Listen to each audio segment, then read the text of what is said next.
Bonsoir, bien-aimés dans le Seigneur. C'est bel et bien votre émission École du mariage avec votre humble serviteur, le pasteur Ben Isambassa.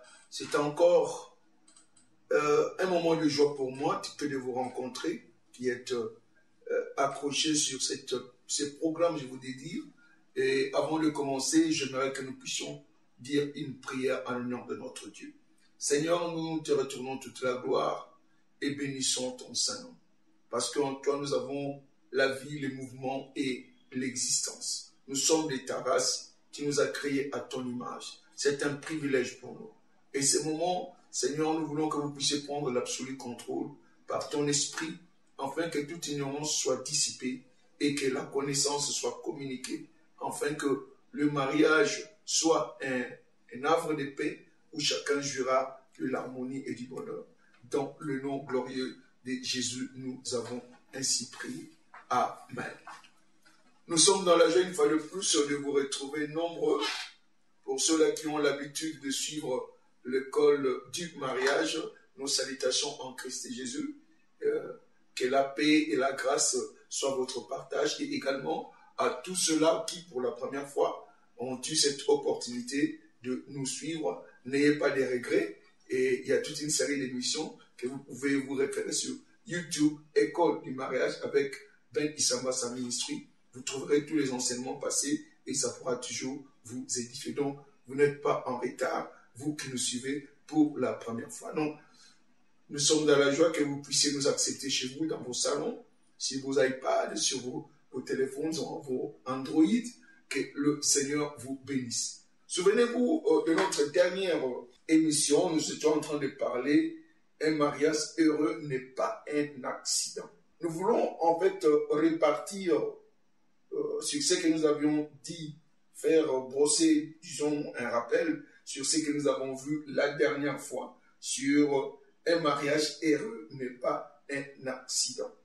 Je vais prendre seulement des faits importants que j'avais mentionnés pendant cette émission-là. J'avais dit que le mariage n'est pas un café instantané. Vous connaissez le café instantané, il suffit de bouillir l'eau et vous prenez du café et vous jetez là-dedans. Automatiquement, c'est du café. Le mariage n'est pas un café instantané, ce n'est pas aussi un bouton qu'on appuie et que la machine commence à tourner automatiquement. C'est un processus. Et j'avais dit que Dieu ne fait que des choses dans un processus bien déterminé. Et ce que vous devez retenir de toutes choses que Dieu fait, il les a fait par la sagesse. Et quand nous parlons de mariage, Proverbe 24, verset 3, c'est par la sagesse qu'une maison est construite. Donc quand nous parlons du mariage, nous parlons d'une maison. Et une maison doit être construite. Il faut qu'il y ait un plan. Donc pour avoir le succès dans le mariage, tout commence par la planification. Et la planification, une bonne planification est résultante de quoi? De la connaissance. Alors, une connaissance appropriée. Vous ne pouvez pas construire la maison avec n'importe quel matériau. Vous choisissez les matériaux, vous choisissez un architecte qualifié et vous avez les moyens financiers pour bâtir votre maison. Et c'est de la même manière que vous devez faire pour votre mariage. Donc, n'allons pas dans le mariage sans une préparation. La préparation est très importante pour que nous puissions avoir un mariage heureux. Donc cela n'arrive pas par simple fait de se retrouver ensemble. Et je dis toujours que tout mariage peut prendre tout simplement 45 minutes pour la célébration, la bénédiction du mariage, et la fête peut prendre 2 heures, 3 heures, c'est fini. Mais là, ne veut pas dire que le mariage est conclu, c'est là où le travail commence. C'est pourquoi il y a lieu d'avoir quoi? La planification, si vous voulez avoir le succès.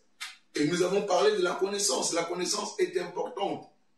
Ce n'est pas n'importe quelle connaissance. Mais la connaissance dont nous parlons ici, nous parlons de la connaissance révélationnelle. C'est-à-dire de la connaissance qui vient du Saint-Esprit.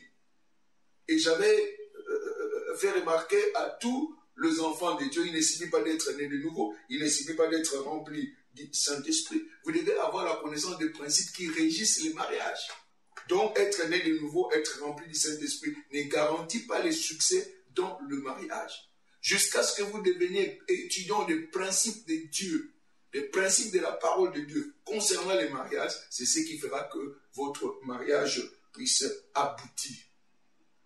Et nous avons également dit quelque chose de très important, si vous pouvez vous souvenir, que le plus grand défi que le couple marié et non marié rencontre aujourd'hui, bien aimé, c'est tout simplement l'alphabétisme marital. Que nous nous marions sans avoir une connaissance pointue sur le mariage. Une vraie connaissance sur les mariages. Et vous trouvez que les gens qui se marient, évidemment, ils n'ont aucune connaissance du mariage et les deux partenaires sont ignorants de l'un et l'autre. Et ce genre de mariage, à quoi cela va aboutir? Donc, ce que nous sommes en train de combattre à travers cette émission, c'est quoi? C'est l'alphabétisme marital.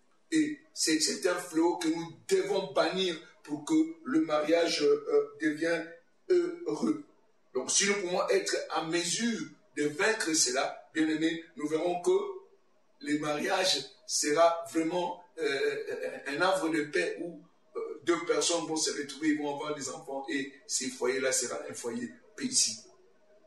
Comprenez aussi également que la relation du mariage est une école. C'est un environnement d'apprentissage où les deux partenaires vont apprendre, ils vont se développer avec le temps. Et ce développement-là, c'est ce qui fera la beauté du mariage. Donc sachez-le, comme je l'avais dit, le mariage ne demande pas la perfection. Il ne demande pas la perfection pour que vous soyez mariés. Mais c'est une priorité que vous devez avoir à chercher quoi? La perfection. Et plus vous chercherez la perfection, au jour le jour, cela va être facile. Donc voilà en fait ce que nous avons parlé l'autre fois là et que nous pouvons continuer aujourd'hui pour dire que le mariage, c'est là où l'amour de Dieu trouve son expression. Et pour que cet amour-là de Dieu puisse trouver expression, les deux partenaires doivent vraiment s'engager, doivent travailler, comme la Bible le dit, travailler pour votre propre salut. Il faut qu'il y ait un engagement pointu des deux partenaires pour que cet amour de Dieu puisse trouver expression dans leur foyer. Et cet amour-là dont nous parlons, c'est l'amour agapé. C'est ce qui doit être en place et demande à ce que les couples puissent s'engager consciemment pour atteindre ces buts-là. Donc, la volonté du couple est très importante pour le épanouissement du mariage. Et remarquez, quand vous lisez dans Éphésiens 5, 21, nous lisons « Vous soumettant les uns aux autres dans la crainte de Christ ». Donc ici, l'homme et la femme doivent se soumettre les uns aux autres. La soumission doit être mutuelle. Et cela ne s'arrête pas là. Au verset 20, il dit « Femmes, soyez soumises à vos maris comme au Seigneur ».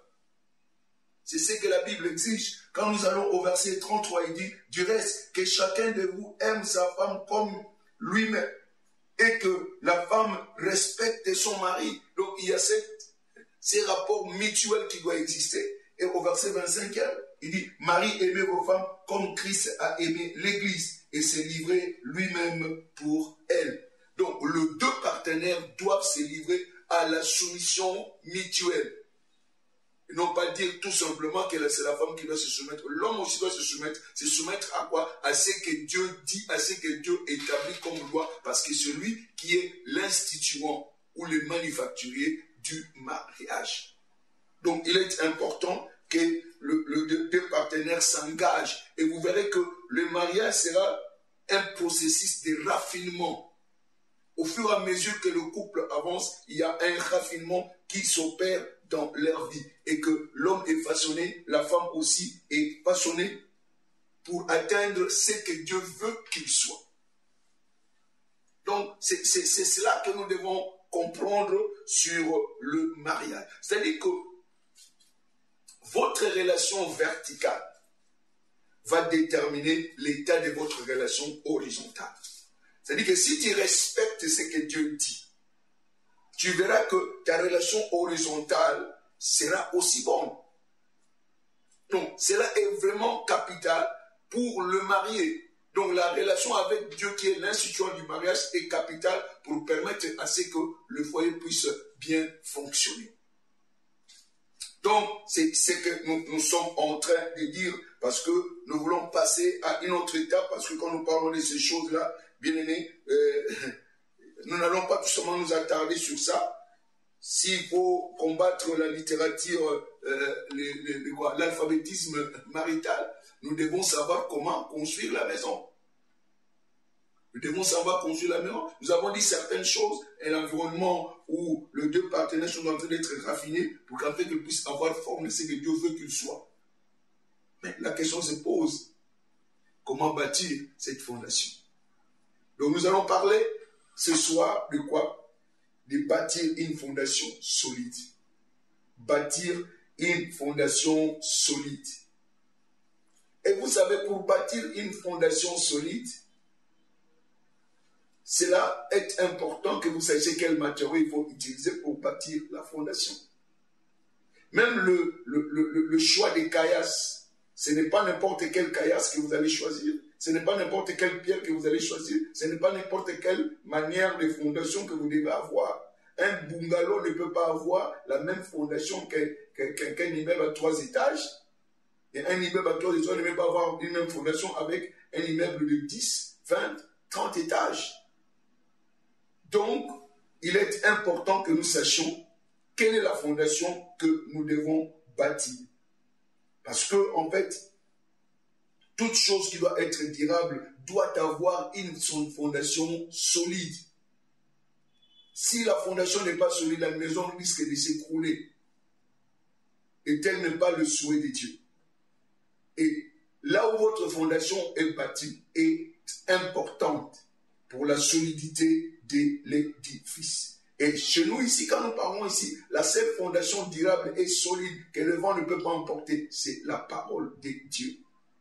C'est pourquoi quand vous lisez dans le livre de Matthieu 7, versets 24 à 27, le vent est venu, la tempête est venue, la pluie est tombée, mais cette maison est restée intacte et solide.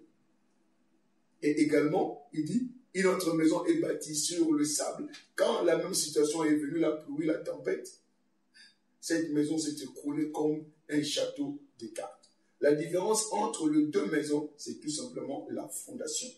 Donc, il faudrait que vous ayez une fondation solide pour que votre mariage puisse être durable. Et il doit reposer sur la fondation qui est Christ, c'est-à-dire la parole de Dieu. Et la Bible dit dans Hébreux 1, verset 3, partie B, il dit, il soutient toutes choses par sa parole puissante. Donc, si votre foyer est bâti sur le roc, quelles que soient les tempêtes qui peuvent survenir, oh bien-aimés, rassurez-vous que ce foyer-là tiendra solide. Et même ces défis-là, quand ils viendront, ils vont solidifier davantage votre relation. Donc, c'est cela que nous voulons aboutir ce soir et voir cette fondation solide.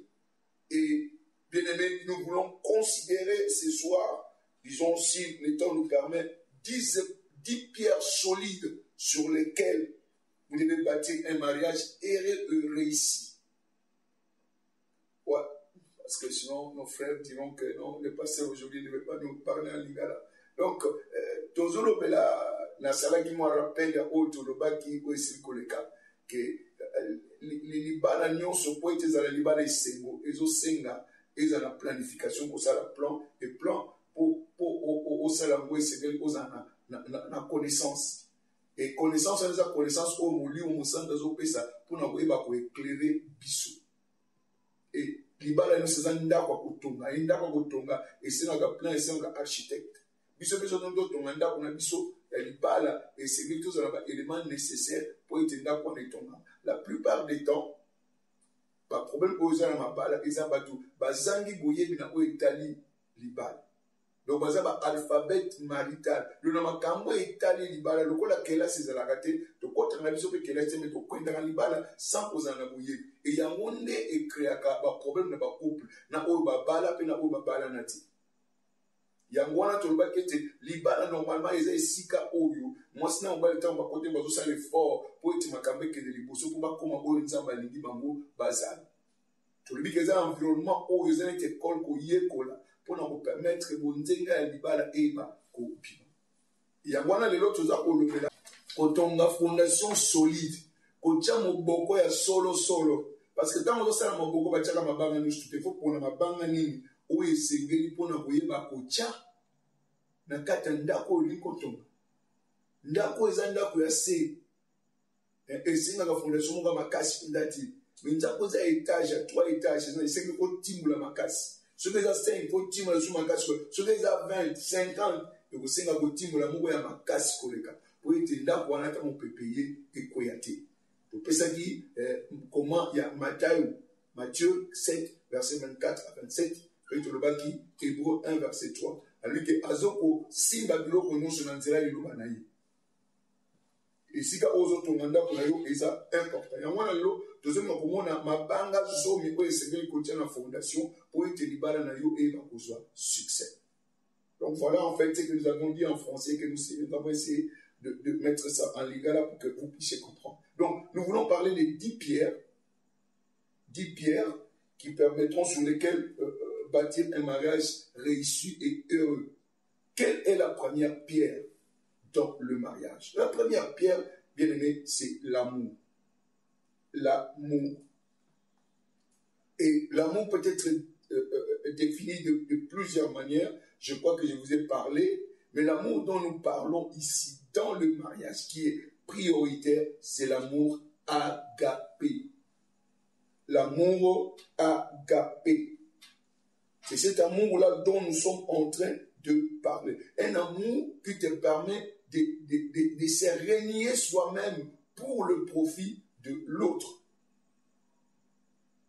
Donc, cet amour-là, c'est se donner soi-même à l'autre. C'est un amour sacrificiel. Le type que Paul est en train de nous dire dans le livre de 1 Corinthiens 13, versets 4 à 8. Quand vous lisez ces passages-là, vous verrez que l'amour est patient, l'amour est gentil, l'amour ne fait pas les comptes de malheur, l'amour ne se plaît pas au malheur des autres. C'est cet amour-là agapé.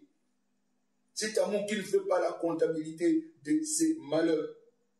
Donc, il est important que nous sachions que l'amour dans le mariage, ce n'est pas tout simplement un sentiment, ce n'est pas une émotion, c'est un choix que vous faites. Vous avez fait le choix de vivre avec tel. Vous avez fait le choix de vivre avec tel autre. C'est un choix que vous faites, ce n'est pas une émotion. Et nous devons le comprendre. Donc, c'est une décision que vous devez renouveler chaque jour. Quand vous voyez votre épouse, vous renouvelez cet amour. Afin que vous ne soyez pas embrouillés par ce que vous regardez, les mansanga que vous allez rencontrer en route. Souvenez-vous tout simplement que je fais un choix, j'ai pris un engagement à celle-ci ou à celui-ci. De manière que même quand vous serez au bureau là, tu verras un jeune homme très beau là, mais ton cœur ne va pas trembler, tu diras que non, mon beau gars est à la maison. Ou tu diras, oh, maman Tsanga est à la maison. C'est cet amour-là qui doit être chaque fois renouvelé. Donc ce n'est pas juste un sentiment, mais ce n'est pas aussi une émotion, mais c'est un choix. Et vous devez le savoir, que l'amour est un choix.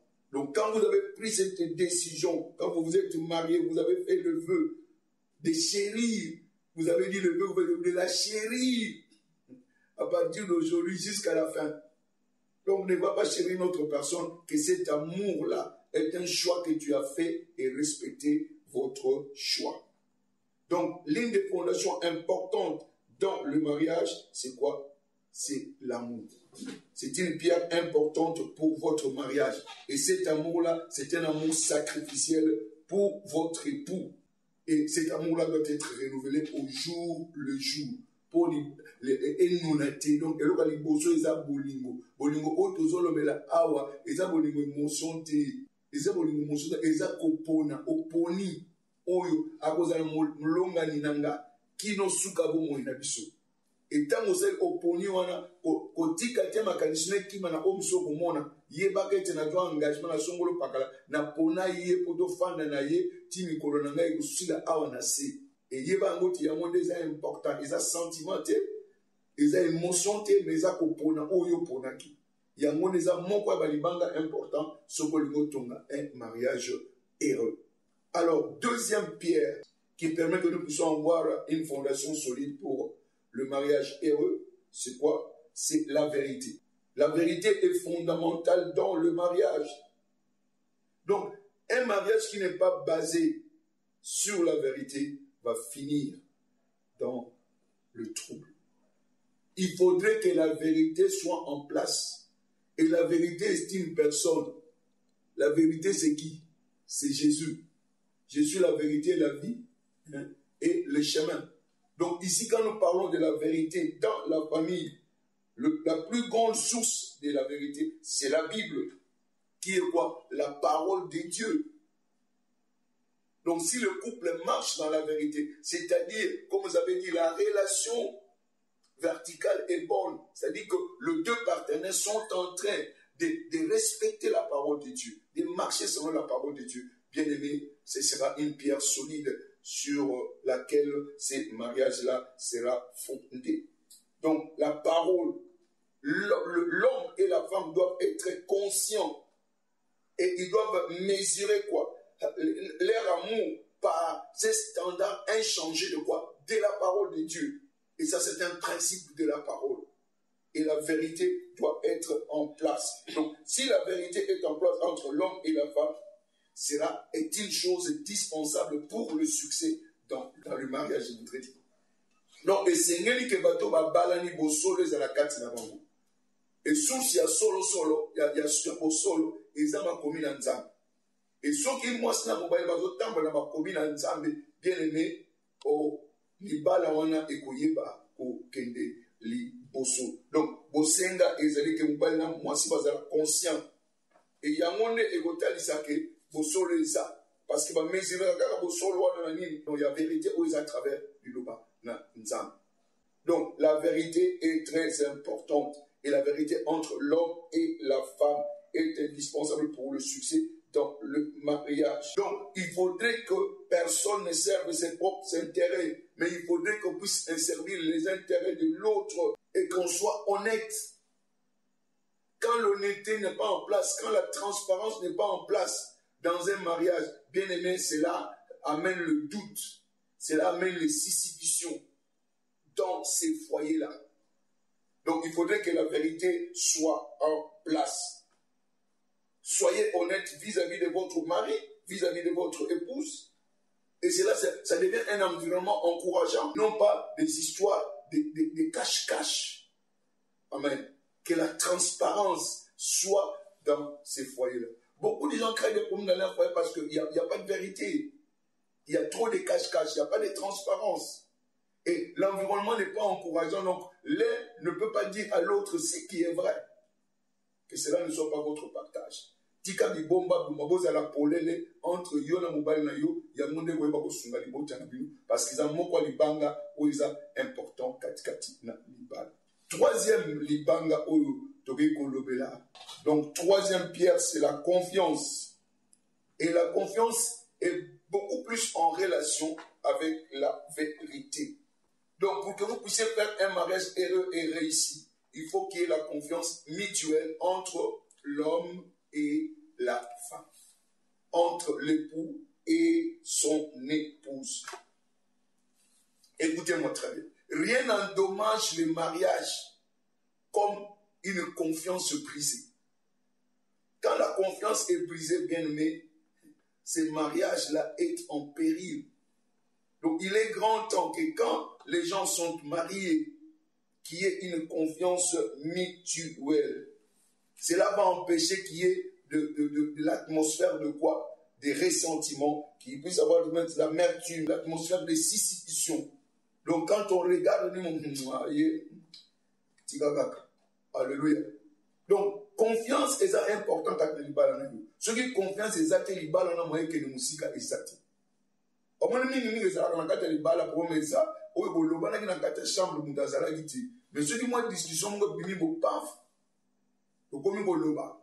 Oui, makambo. Oui, c'est là que le malibanda te et comme ko loba malibanda. Alors, moninga moya za na confiance moninga na ye exact comme ah, ye makambo susu na manoko ye bisaye te. Et ceux qui libale comme des gens dans la condition en deux mois, bien aimé, ye baka été libale wana moyen et que liboso exact. Donc, au Sénat, il y a que transparence.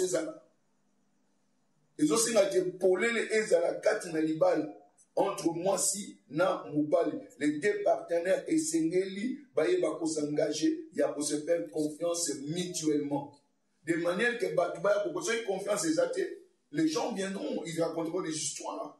Que j'ai vu ton mari tel endroit, j'ai vu ta femme tel endroit. Et parce que la confiance n'est pas, vous commencerez maintenant à avoir des suspicions. Vous commencerez à avoir du doute et cela va créer des problèmes dans votre mariage.